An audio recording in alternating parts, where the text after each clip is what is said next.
Bonjour et bienvenue chez DigiSchool, je suis Oriane, votre professeure de droit. Nous allons aborder ensemble aujourd'hui les obligations des parties dans le cadre d'un contrat de travail.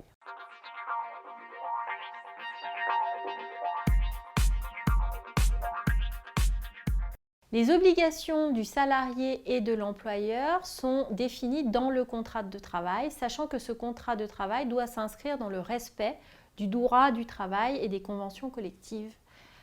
Alors au niveau des obligations du salarié, celui-ci doit d'abord exécuter le travail qui est convenu dans le contrat.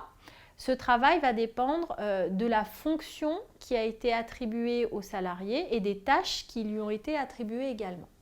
Le salarié doit prendre soin du matériel et de l'outillage qui lui a été confié. Il doit se conformer aux ordres qu'il reçoit de sa hiérarchie et respecter le règlement intérieur. Il doit également, le cas échéant, respecter les clauses de confidentialité, de mobilité et de non-concurrence. Ce sont des clauses particulières qui peuvent être intégrées dans un contrat de travail mais qui ne sont pas nécessaires. Enfin, le salarié doit se conformer aux règles d'hygiène et de sécurité qui ont été mises en place par son employeur. Voyons maintenant les obligations du côté de l'employeur. Donc encore une fois, l'employeur doit respecter la législation du travail, donc Code du travail et convention collective.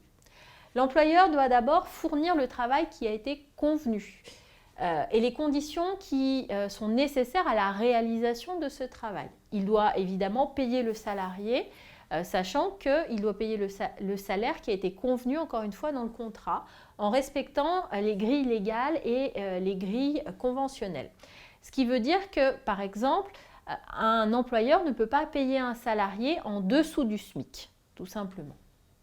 Respecter également la législation sociale, notamment en matière d'égalité et de non-discrimination. Donc un employeur ne peut pas discriminer deux salariés dans la même situation en raison de leur sexe, de leur orientation sexuelle, de leur religion, de leurs idées politiques, etc., etc. Un employeur doit également respecter les libertés individuelles et collectives des salariés. Nous en parlerons dans de prochaines vidéos. Et puis, il doit observer des conditions d'hygiène et de sécurité dans l'entreprise afin de les faire respecter. J'espère que cette vidéo vous aura été utile. Je vous invite à vous abonner à notre chaîne.